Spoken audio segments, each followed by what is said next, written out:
Il comune di Lampedusa e Linosa tra consuntivo e prospettive. L'intervista di Gaetano Ravanà al sindaco Filippo Mannino.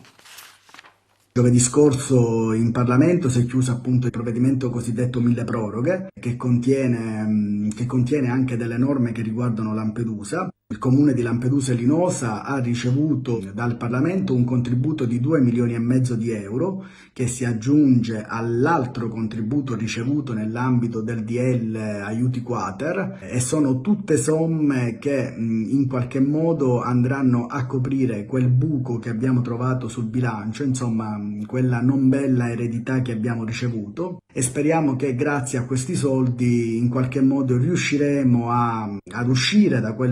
queste sabbie mobili in cui ci troviamo per adesso, con la speranza appunto di far decollare la macchina amministrativa comunale. All'interno dello stesso provvedimento è previsto anche la possibilità di poter assumere del personale a tempo determinato, andando in deroga a quelle che sono le norme sul bilancio di previsione sul PIAO, dal momento che ancora non abbiamo nemmeno il bilancio di previsione. E poi è stato risolto un problema che ci portavamo dietro da anni,